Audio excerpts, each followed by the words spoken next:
Previously, we've covered the history of the Mauser up until the Belgian adoption of 1889. And the Ottomans, well, they upgraded to the same the next year. But Mauser's best customers would not stop there. They kept going.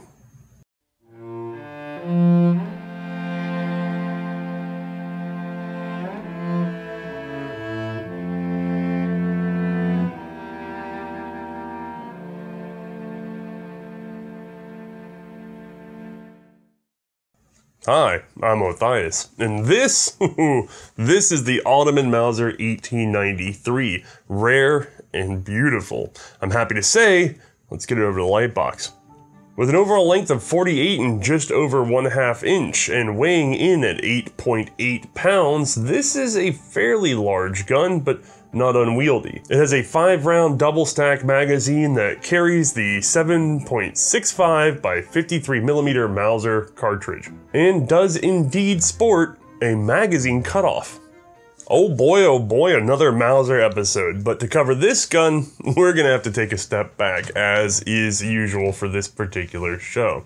Just to review, we've covered the German 1871, grazed the Serbian 1880, those are rare, shot the German 71-84, we introduced the Ottomans with the model 1887, and then saw the first smokeless Mauser in the Belgian 1889, which the Ottomans upgraded to with the 1890.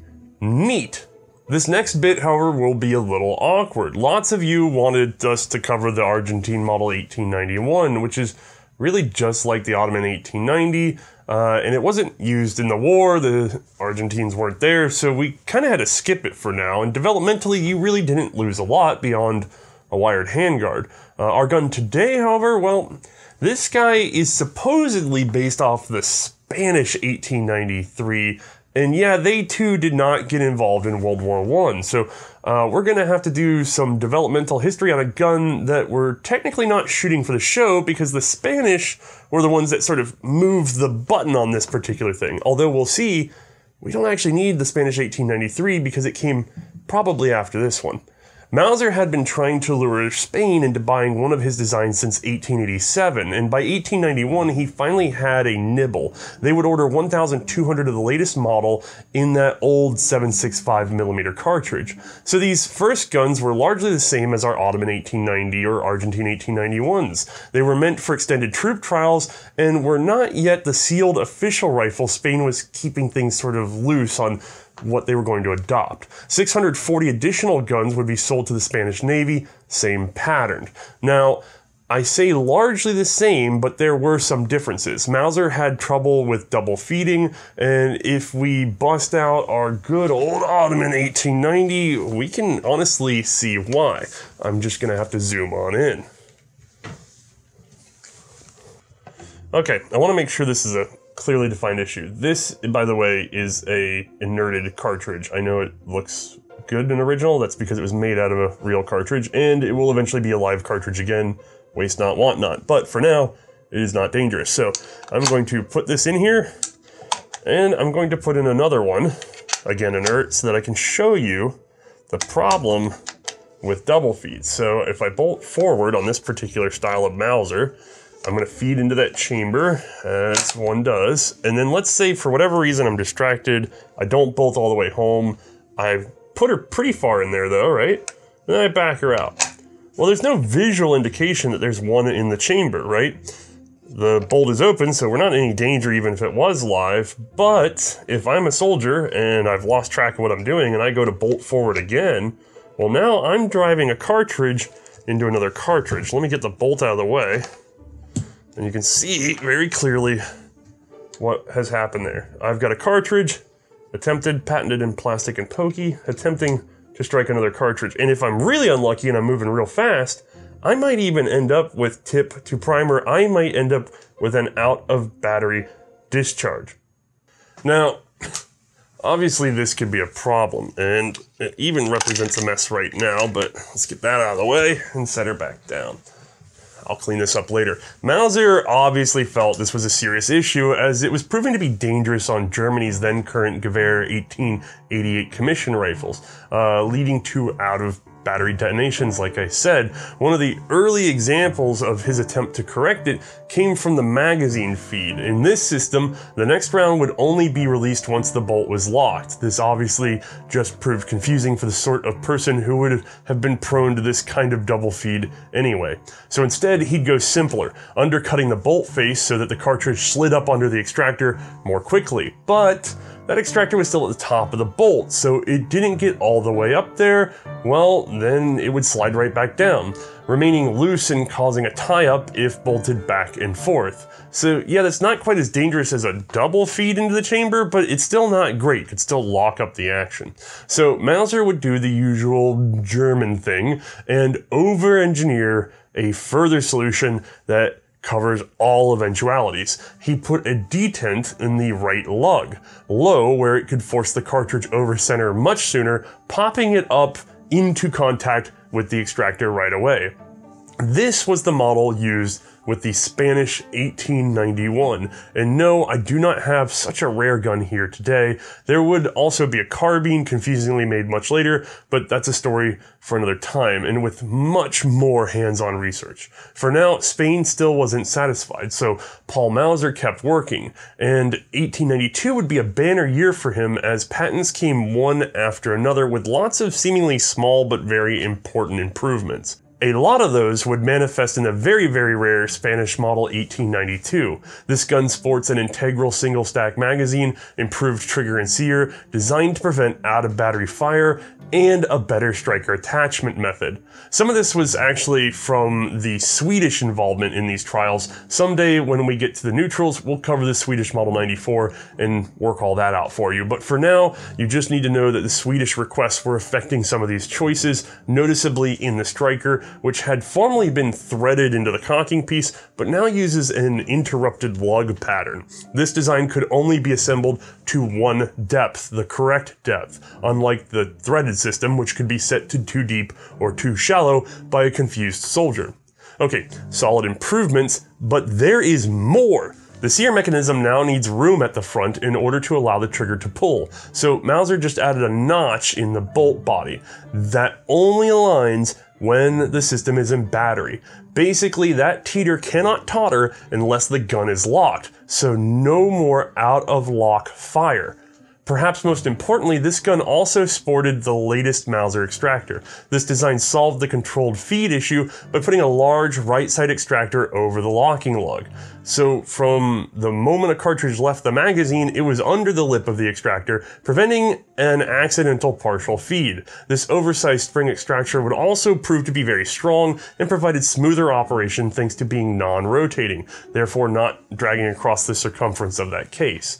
The extractor was paired with a square bottom bolt face meant to maximize engagement with the next case in the magazine. This would actually be dropped in favor of the traditional round bolt face fairly quickly, but it was still present on the early 1893s. Are you still with us? Alright, let's keep digging at this radical model 1892 as seen in Spain. Now, obviously the magazine wasn't going to last, but for the time it was plenty modern, just a bit complicated and unnecessarily large and distended. The 92 also sports a guide groove in the center of its left raceway. It was meant to keep the bolt feeding firmly, evenly, but that doesn't show up well in drawings, so I'll show it to you later. Spain liked the 1892 and officially adopted it in November. They paired it with a brand new cartridge, 7x57mm, which was Paul Mauser's answer to the experiments with 6.5s popularly in the market. He just couldn't get the performance he wanted out of the smaller diameter, and so he created a fast, flat-shooting 7mm. This cartridge would prove to be among the best smokeless rounds, very modern in its compromise between power, speed, and recoil to the shooter. Now, like we've seen before, adoption can sometimes be deceptive because full production of the model 1892 likely never got underway, with only maybe 400 known to have been assembled and shipped. That makes it a very hard to find gun, although again, that carbine that followed appears to have been much more common with up to 10,000 manufactured. Interestingly, this pattern competed with what would be the US model 1892 Krag-Jorgensen. That latter one ultimately won on the merit of topping up the magazine, plus some other issues like feeding rimmed ammo better. Ultimately, the 1892 Mauser would be a transitional model because in 1893, Paul Mauser kept up his feverish improvements. While there were many minor changes, several big ones really do stand out from this period. First of all, he overhauled the safety. The old one had used a spring and plunger which rode in a groove set into the cocking shroud. The new one saved parts and still snapped to position. Basically, Mauser took the wedge action that locked the cocking piece and embossed it slightly so that the same cocking piece under pressure from the firing pin spring kept pressure on the safety, causing it to snap to position. It also aided in takedown now, but I'll show you that in a moment. Further improvements included changes to the bolt stop, a rising follower that interrupts the path of the bolt. That way, flustered soldiers don't just keep cycling and dry firing their guns without realizing that it's unloaded. The loading clips themselves, by the way, were also improved. They were formed with some ridges on the sides. These added strength and gave a lower surface area projection into the contact with the receiver, which, by the way, that receiver section was now tapered, so the harder you try to shove down on the cartridges, the more firmly they bite into place. That's a really good improvement. It really aided in loading. This is why that projection on the earlier bolt stop vanishes. No need to use the bolt stop overhang to stabilize the clips when they now sort of hold themselves in place. Now, I think some of you know that I'm holding out on something pretty important at this point. That's right, a new and much improved magazine. Dead simple, flush mount, 5-round, double stack magazine. Ergonomic, strong, and robust. It uses a specially shaped follower and a long, very simple W-shaped flat spring for power. It also sports a removable floor plate using a bullet tip as a tool to get it loose. These features all rolled into the model 1893, which was adopted by Spain in December of 1893. This would become one of the most recognized firearms in history, with massive worldwide adoption and amazing export sales. Development did not stop there, by the way. Minor modifications resulted in the models 1894, the Swedish Mauser, and the 1895, another very popular export pattern. From here, there are a myriad of minor changes depending on who's adopting and what cartridge they use and service lengths and things like that, and what fears or reservations they may have for certain bits of the action. One day we will do all of this. We'll back it up and talk about what the Spanish were thinking and more about their version of the 1893 action. But since they were not in the war, it's not our focus today. Instead, we're here to talk about, well, the Ottomans, right? When we last left them, they had previously adopted the Mauser 1887, then upgraded their contract to the most modern model, 1890. At that time, Paul Mauser had tried to stall them, as he knew the 1893, or the vague idea of it, was already on the way.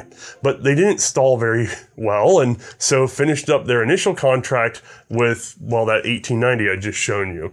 Not a terrible gun by any means, and certainly an improvement over the Black Powder 87.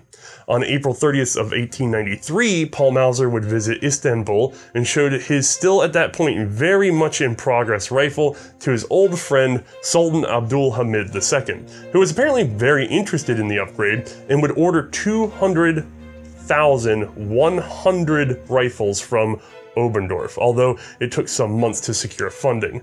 They did not, however, change ammunition again. They opted to keep their 7.65 Mauser cartridge, which was still plenty modern and reliable. They also did not opt for the upgraded stripper clips, likely to avoid supply differences. So this is where things get kind of interesting, because we always think of the Spanish 1893 as the original 1893. And after their adoption, the Ottomans scrambled to get the same rifle. But the dates and other evidence, to my eye so far, it doesn't bear that out. I have an adoption date in Spain of December 7th, 1893. The Spanish contract was fulfilled by Ludwig Olson because Mauser was already too busy with Ottoman orders. But the Ottoman 1890 order seems to have been wrapped up in December 5th of 1893, and I have notes that say that they immediately switched to the model 1893 production. That means Ottoman production was gearing up when Spain has just decided to adopt their gun. That makes this the original Mauser model 1893. So let's get a closer look. All right, let's start from the back and just say we have a straight wrist, pretty high combed, shallow trigger guard. Here's all of our action. We'll get there in a moment. Key feature here is the handguard, which goes to the midpoint of the gun. So barrel band 2, metal clip that sits in front of the receiver. This is actually pretty good tech. This feels very secure compared to some of the previous ones. There were probably problems with that 1891 that really came out here in terms of a fix. We'll keep down the barrel, simple bayonet lug, clearing cleaning rod, adjustable front sight, obviously not on the fly though. Let me get this back to the rear sight. Now this is actually probably a later pattern. From observing known examples, the original was a single button design with, of course, the flip up ladder. And they also had a rear flip up, kind of like on the old Gewehr 88s, that was probably set for 400 meters. I've only seen a couple photos of those. That same feature actually had been on, let me show you. That had been on this guy, the 1890. So let me scoot him over. It's not the same sight, obviously, but what I'm talking about is this little sight blade here. Originally, the 1893 seems to have had that feature on top of this with a single locking button.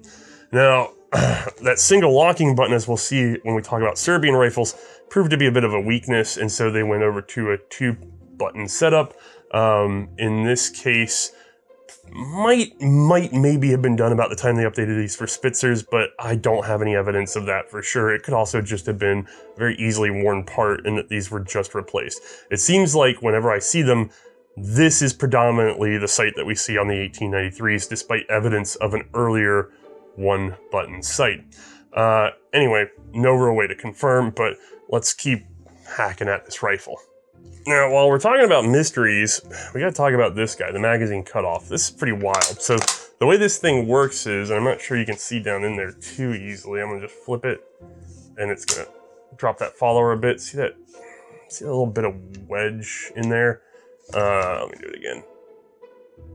Back the other way. And so watch the follower, down a bit, up a bit. That's literally just a diagonal wedge that's just shoving down on the follower, or if there were rounds in here, it would be shoving down on the rounds. What it does is it lowers them out of the path of the bolt. So as a matter of fact, I could probably turn this guy on and, helps to go the right way. And it's still, by the way, tall enough to stop me from feeding. This is a safety feature in terms of battle to prevent you from accidentally dry firing a rifle a bunch of times instead of actually shooting at the enemy.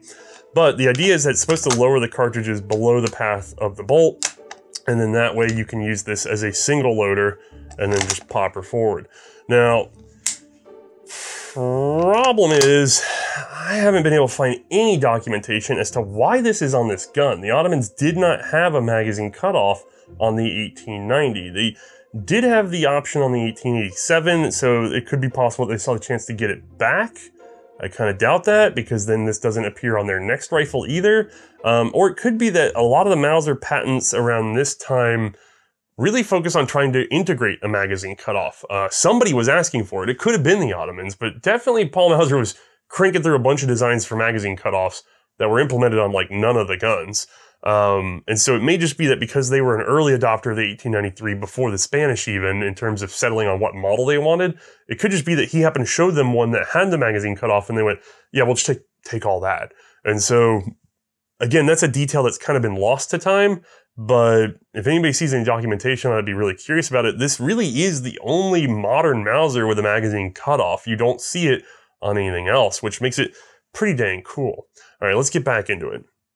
All right, so the floor plate, because of this, has to be lower. So unlike a regular 1893, who has a flush floor plate, this has just ever so slightly of an embossing here. You can see it sticking up. That's just to allow room for the cartridges and followers to just drop enough for the cutoff to work. All right, so if I get this, let me actually do it this way. I'm gonna take this bolt out. and show you over top, they have retained the old style of stripper clip loading. So there's no notch in here specifically for those little extensions on the stripper clip. Let me see if I can find a later gun, just by way of example. This is a Chilean 1895, which is a very close kissing cousin. And if we look at it, we have no extension here to keep pressure on the side of the clip, and we have these two notches to allow for the embossings on the side of the clip to set down in there. And within these notches, those are going to be tapered. They're going to be in a slight V formation so that the harder you push the clip down in there, the more secure it's held. That is truly new on the 1893s, and then of course carried over to later Mausers, and yet not adopted by the Ottomans. Now this could be a sign that they got to the gun too soon and again sealed the pattern, or it could be that they just wanted to keep what they had already going and didn't want to add two different types of stripper clip into their inventory. Both explanations are pretty reasonable. Now, let me get this gun back together. Just some basic stuff. This is quite heavy. This is a cock on close, so you can see cocking piece is now shrouded away. And then as I close the action, it's always so hard to get my own hand out of the way. There we go, cocking piece appears. That's because it's just snagged on the sear. So it's a cock on close Mauser. This is not like the 98 that cocks on open. In addition, we have the full extractor. Goes all the way down the length of this bolt. This is not, however, yet set up for that horizontal diagonal plane double grippy thing. If you're not sure what I'm talking about, watch our 98 episode, and we'll actually talk about that again another day. But basically, this extractor stays like it is, goes over with the feed from underneath. It has no provision for snap over. It has no real provision for tightening, like we'll see on later Mausers. If we look at this bolt, it is a very early 1893 style bolt, in that it has the square bottomed bolt face. This was meant to try to make sure that we have maximum engagement with the cartridges. Proved to be unnecessary. It also has a cut in the left side lug. And it's actually a flush cut. More on that when we talk about 98s. But that allows for both the ejector, which is set on the inside of this little flap here. You'll see it better in the animation. But also allows to use this little rib. I don't know if you guys can make that out. There's just a rib all the way down the left lug raceway. That stabilizes the bolt so that once I'm in here, despite the fact that there is some looseness and tolerance, I can't just sort of rattle this back and forth like crazy. That prevents you from binding and pressing on this too much when you're using it. Although you may see with Mae, she still manages on occasion to get these guns to bear down at the rear because we've now lost that rib. But generally, it keeps this a much tighter action than, say, that loose, sloppy Carcano that we saw before. All right, so let me get her back forward. Let's talk about the safety. It's 3 position now, so right here we'd be able to fire the action. I'm not going to dry fire it though. We'll flip this guy over to safe, and nothing. We have a 3rd position, which allows us to disassemble the bolt more easily. So if I leave it in the 3rd position and take this guy out of the action, set this gun aside for a moment, pick up my bolt, and you may recall from our 1889, 1890 episodes, I had a dickens of a time taking these guys apart. Well now, because all that rear tension is being held, like we basically locked up the cocking piece to the cocking shroud, everything's being held to the rear by this little piece of metal, and believe me, if I flick it over, it'll let go, but I'm not gonna flick it over. I'm gonna use it to just unthread this bolt and have her come right out. You may see that this is really the same overall firing pin setup otherwise, except if we continue to disassemble the gun, because before, and I know I'm kind of out of, there's not really a good place to do this in frame for you guys. If I push down on this guy, instead of having to sit here and unthread it, I just turn it 90 degrees. And if I just turn it 90 degrees, I'm already apart. So that is much, much faster and much easier than our previous episodes that we saw with the 1889 and 1890s. And so what that gives us, let me make sure I have the right part, is that this guy just goes on, he stops at the correct depth. We turn him 90 degrees and boom, we are set. There's no accidentally setting this too shallow or too deep. Like There's no way to mess up your firing pin depth. And if you start to have a worn firing pin or something, you get a replacement firing pin that's set for the correct depth. You don't play this game of threading it in and out in the gun as you go. This is more an armorer's task anyway. So it makes this a very easy gun to sort of service in the field. Don't mind the dirt. This thing needed a cleaning anyway. So while I take care of that, we'll borrow Bruno's X-ray specs and get a closer look at how this gun really does work. We'll first load the rifle from a 5-round stripper clip. Then engage that magazine cutoff, which depresses the cartridges low enough that the bolt won't pick them up. Now we have a single loader. Flip her back and we can feed from the magazine again. Note the sear with safety extension at the front. It rises into a notch in the bolt body and so can only tip when the action is locked. Our double stack magazine is powered by a very simple flat spring, making it a very efficient design.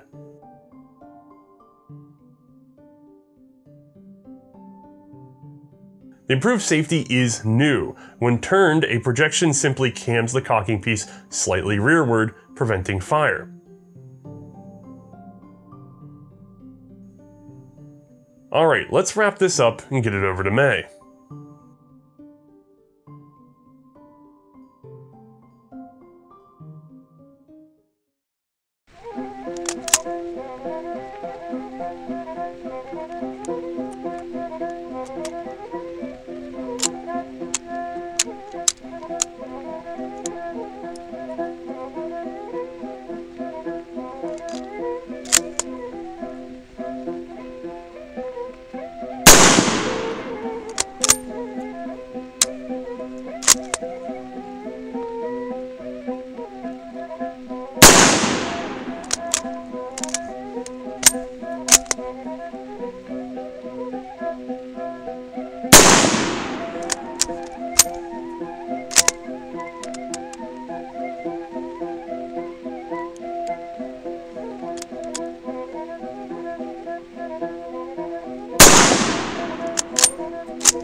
Oh, we are finally in the era of the modern Mauser. Now, just to review, Spain and Sweden paid close attention to Paul Mauser's developments from 1891 to 1893.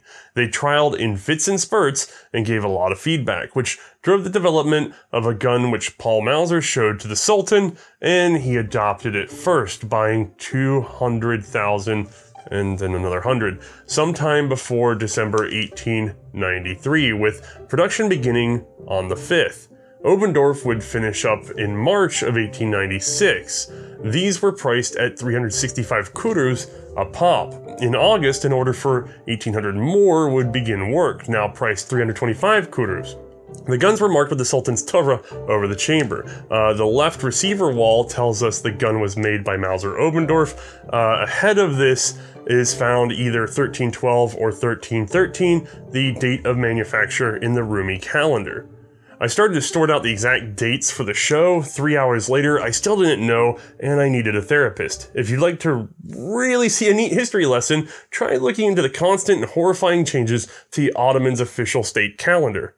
Turning back to the gun, for once, the Ottoman Empire is actually cutting edge in small arms technology. They'd tried to be up to date with the Black Powder 1887, but during funding and adoption, the French had messed that up with the 1886 Labelle, and its whole superior small-bore smokeless cartridge thing.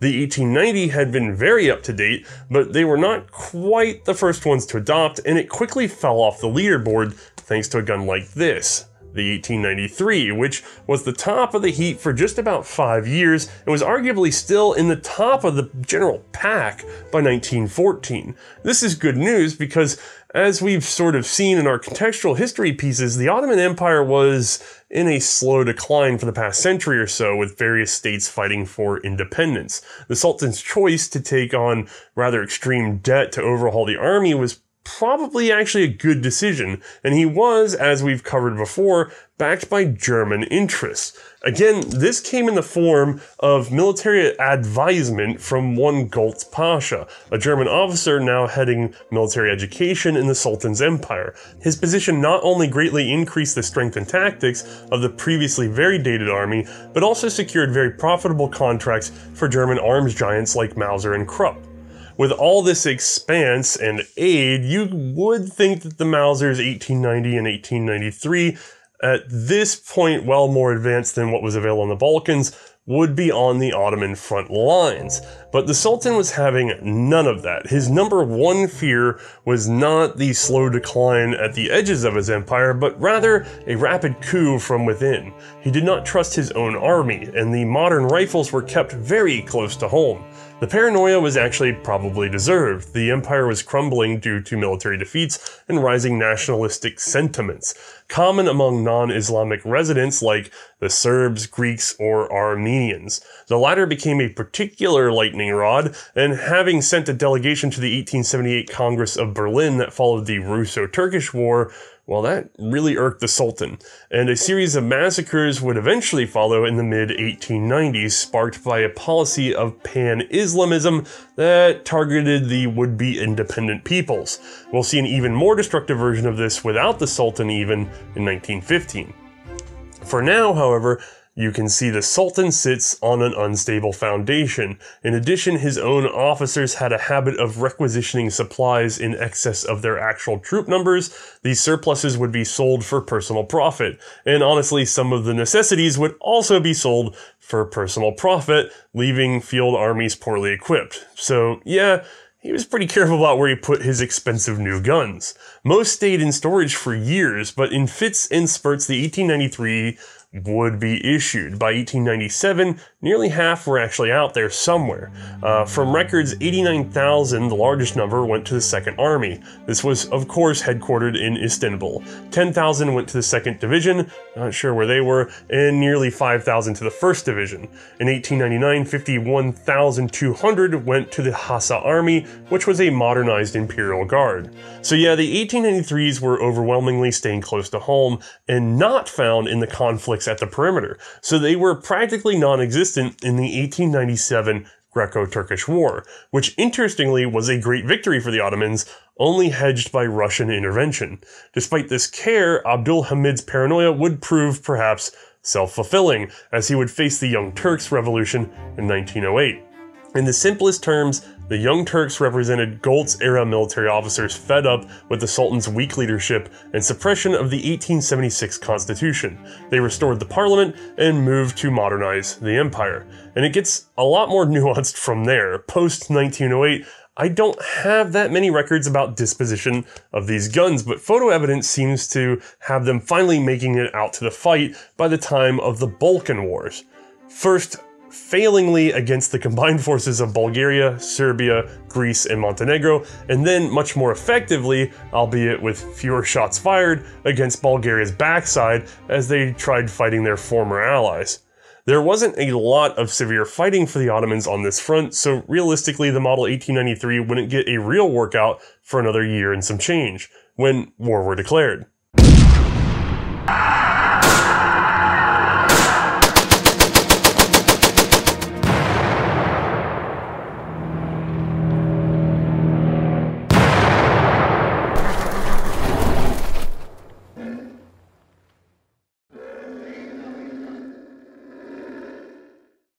Yep, just like the 1890, the 1893 went practically unused until a decade after it had been replaced, with the more modern Mauser 98 style Model 1903.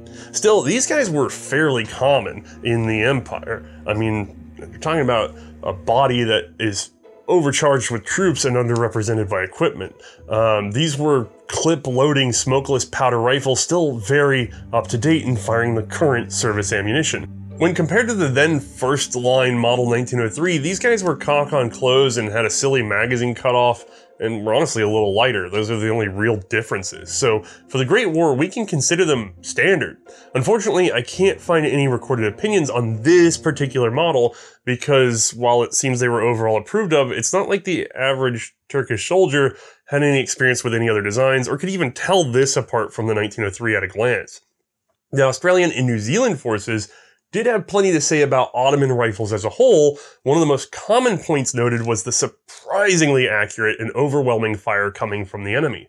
Regularly, we will see descriptions of attempted landings, only to see their front lines chopped to pieces and bodies carried away by the surf, having been cut down by rapid and accurate fire from even the smallest Turkish platoons.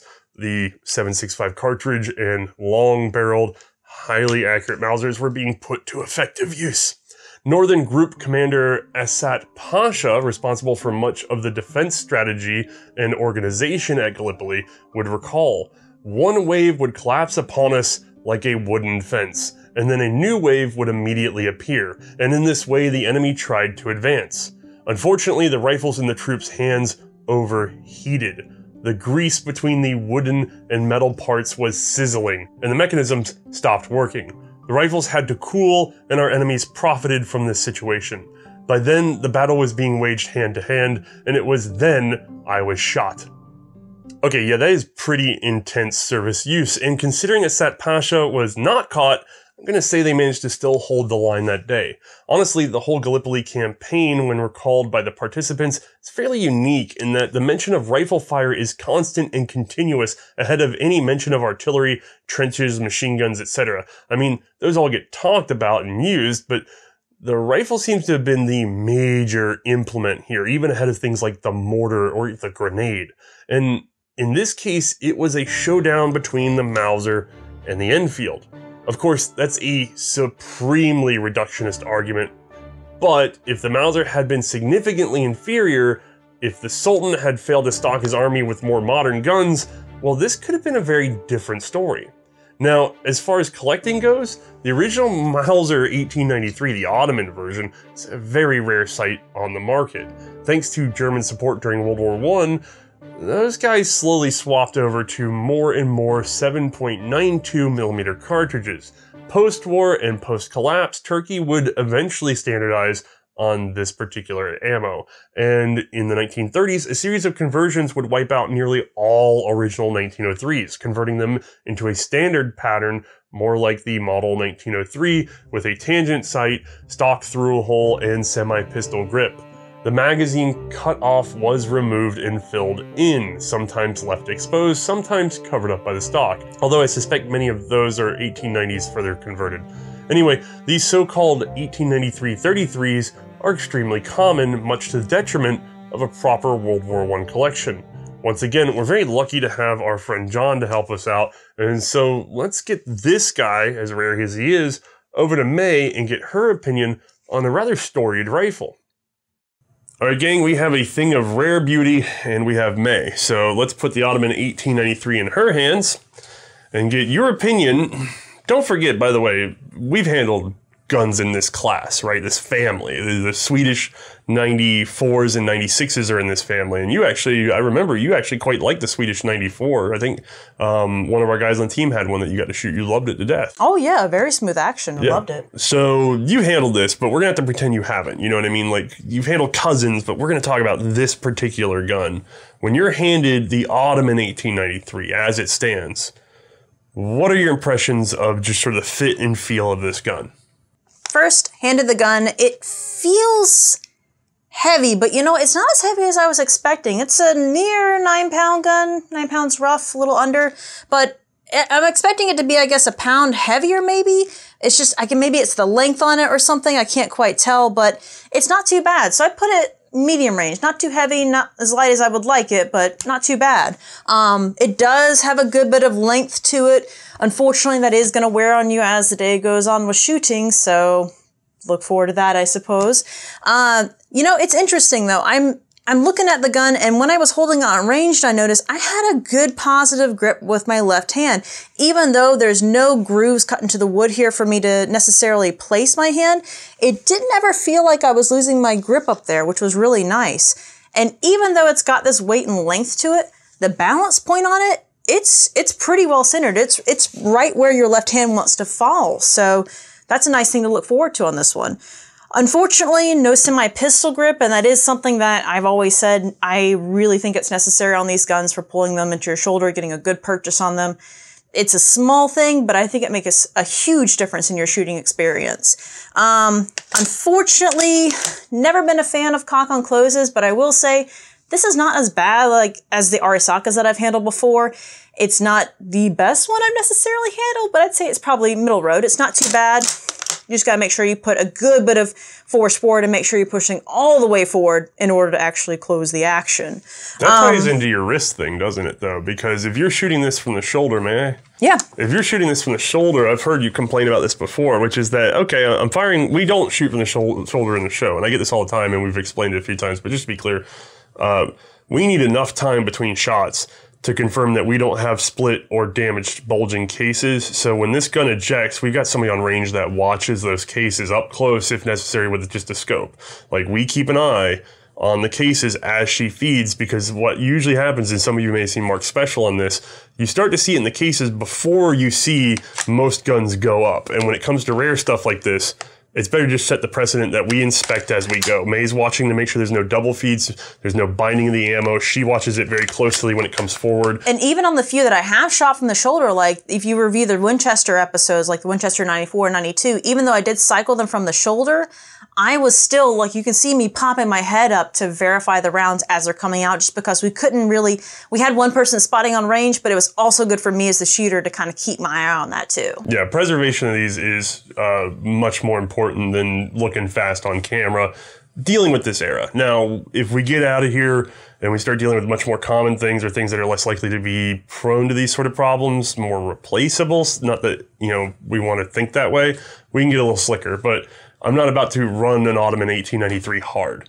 So, You're anyway. too pretty for that. Well, you were bringing it down, but from the shoulder, you know, with a cock on close, I find that it's going to push forward, and you've even complained about this. So it pushes you forward. Now you've got to resettle the gun.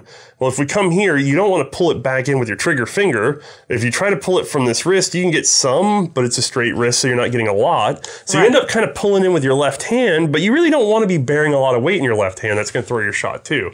So the semi-pistol grip is the ability to take the right hand and bring it in the shoulder nice and firmly without any slippage and losing your trigger position.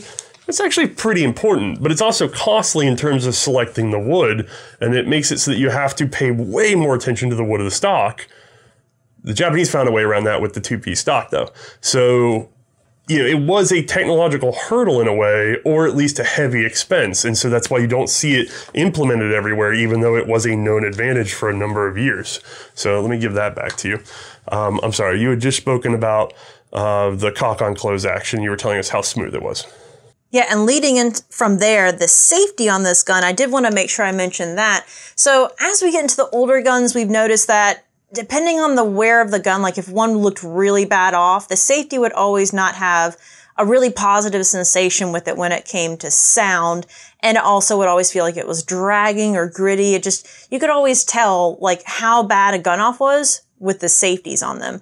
This one, even though it's got some good age on it, although it looks gorgeous, by the way. Love this Arabic writing on here. It's beautiful. But it's got a nice positive clip over. Like, it really does just click over in such a way that it's just, you can hear it, you can feel it. It's still smooth. It's really impressive, the condition of that. So absolutely loving it. Not a huge fan of these magazine cutoffs. Especially on these bolt action rifles, it doesn't make sense to me. I mean, I get it has some to do with like ammo conservation, things like that with them, but for these, it really doesn't make sense for wartime. I mean, Mae's an individual shooter. She's not shooting in a group. And the idea was that as a commanding officer, you could control, the magazine cutoff's there for the officer, not for the soldier. The idea is to control the rate of fire on the line Obviously, this was abandoned. I mean, good drill would just allow you to control the rate of fire on the line without a magazine cutoff. There's no need to go through all this, you know?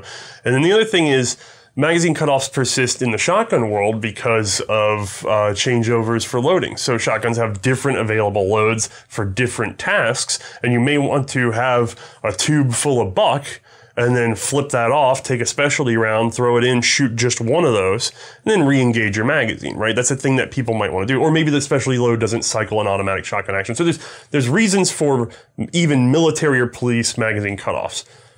It's just not super advantageous in World War I to have a magazine cutoff on a bolt-action rifle. That part is not really selling any features right now. So to our eyes, this is, you know, not a lot of metal, but it's not no metal, and it's one more part to sort of maintain that's not really doing anything for you. So that is sort of the one little leftover piece of this gun that doesn't make a lot of sense. But I really feel like in an urgent situation, I don't want to have to be worrying about the mag cutoff and me accidentally firing one round, thinking I'm chambering another, and in the urgency of the situation have failed to notice that my mag cutoff is still on. That seems like a scary situation to be in. And luckily this one, it is a very positive forward or back position, but it's not really clearly labeled on here. And like I said, in an urgent situation, I might not notice. Yeah, that's true. It is one more potential point of failure. So I think that's got your ergonomics. The only thing is, from watching the footage, people may have noticed that you had a little bit of a pressure issue. Are you able to replicate that? I can replicate it every time. All you have to do is, it was every time I was manipulating the bolt, like in the first maybe 2 rounds, 3 rounds I did it especially, if you put just a little bit of pressure down on this bolt, it's going to drag and snap. There we go, right there. It snags right there every time. And that's unfortunate that it really doesn't require much force. I'm putting maybe a pound, 2 pounds on it. I would say probably 2 to 3 pounds, just to be on the safe side. It's not a lot, but it's just enough that it's going to snag it. You really have to make sure you're using a linear force when moving the bolt back and forward. It is going to snag if you put like a little bit of downward force on that. Yeah, it's actually kind of astounding. I never realized this about these guns because it never bothered to happen to me. I just didn't accidentally sort of, you know, Mae's putting the gun down to bolt and she's in a hurry and she's sort of counterbalancing what she's doing. So she puts some weight on there. Next thing you know, it is frozen. I'm now pulling back with, it probably took about 20 pounds of force to get that to open up. Whereas if I do the exact same thing and I just 2-finger it, it's nothing. Oh yeah, there's a significant difference. Little thing to know is, you know, try not to bear down on the back of your bolts. I mean, this is true for a lot of them, but I have a suspicion with all the extra surface area of this inside rail here, it's much more noticeable on this particular gun.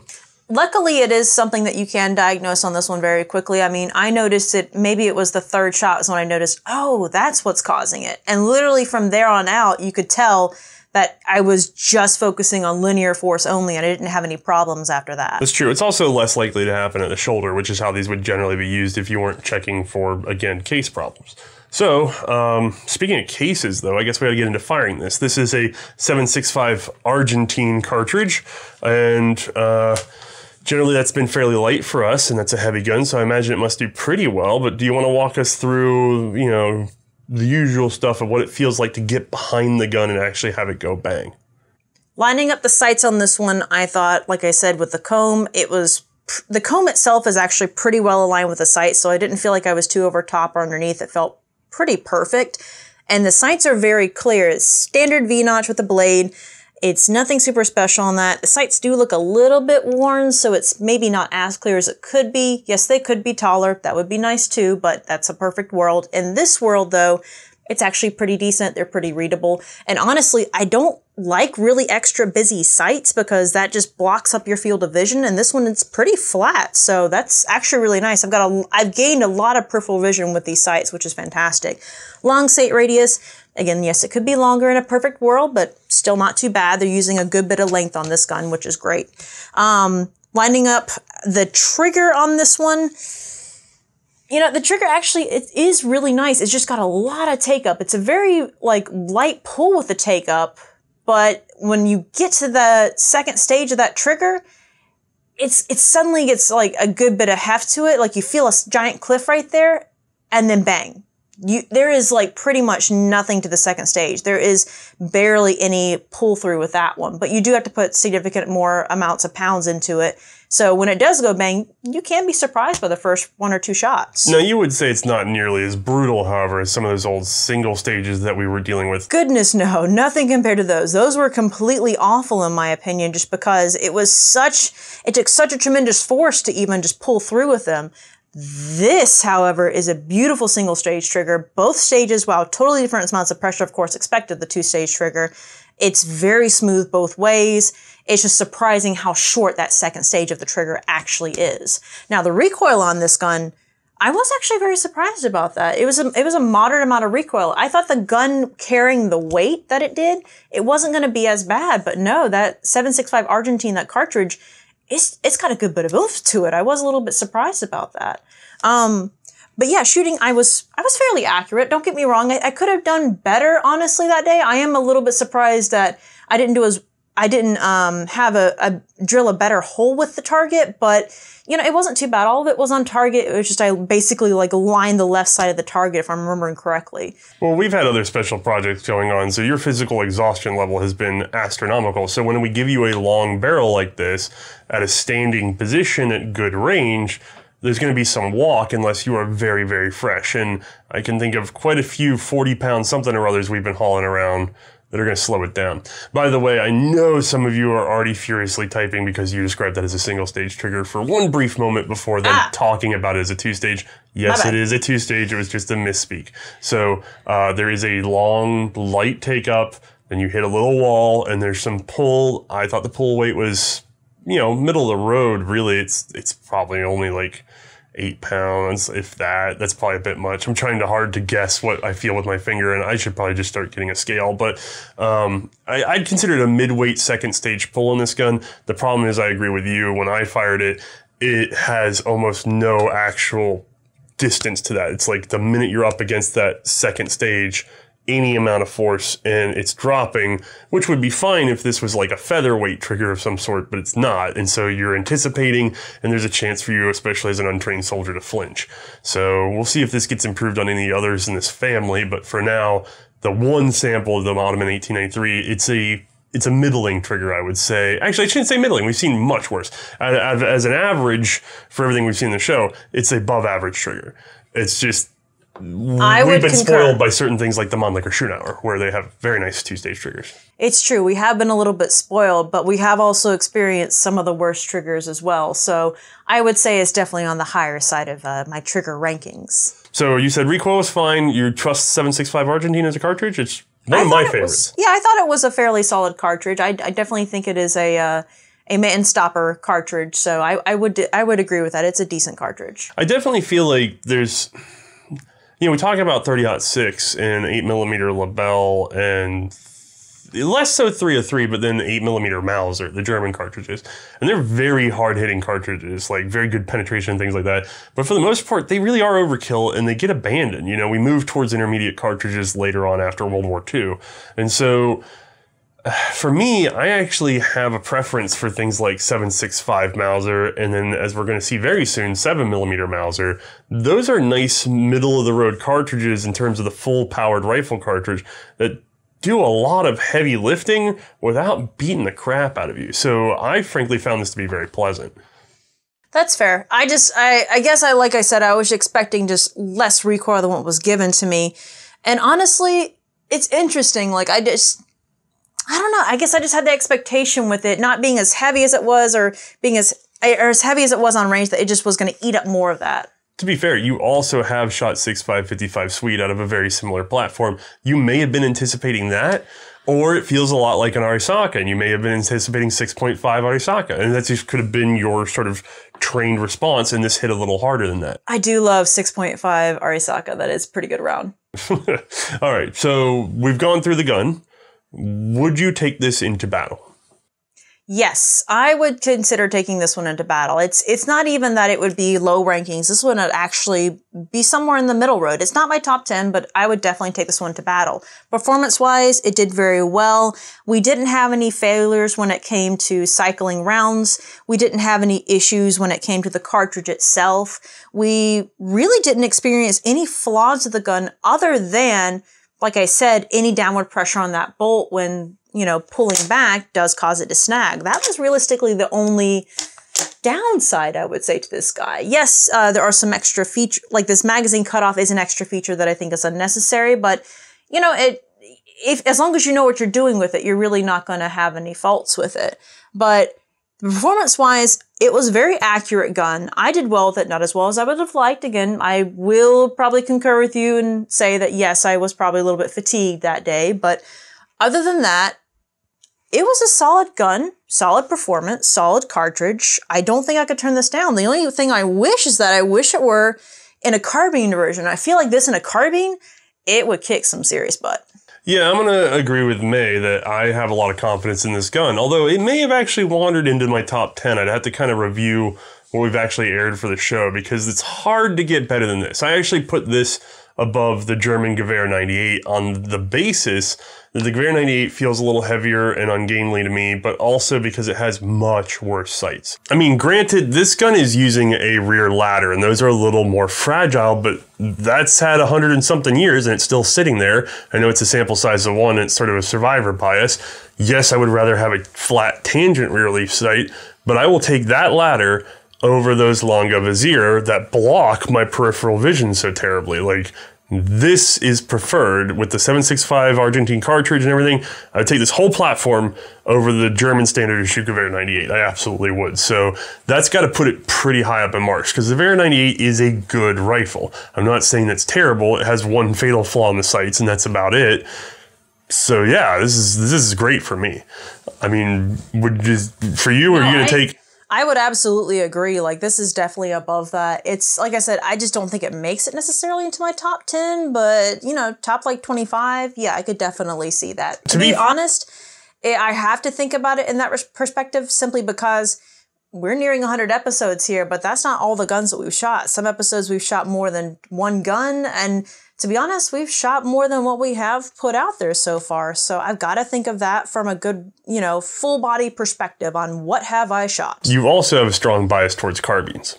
Yes. And so if we offer this in a carbine package, well, maybe you should stay tuned for next episode because there are things that are so rare, it makes my eyes bleed. So if you want to see me cry red, stick around for the next episode. Anything else on this particular gun today, May? Nope, it is absolutely gorgeous, and I am glad, though, that we got to try it. I honestly wasn't sure we ever would at any point, so this was a nice thing to be able to attempt. Yeah, this is another John Clear special, so thank you very much for that support. Thanks, John. All right, well, in that case, we're going to sign off for the day. So, everybody says that we need a catchphrase, and we've never come up with one for the show, and I suppose we're supposed to sign off with it, but we've had one unofficially behind the scenes, so may I introduce the C&Rsenal catchphrase to you all. Everyone thinks we're experts, but we're actually just determined idiots. Have a good one. Good night.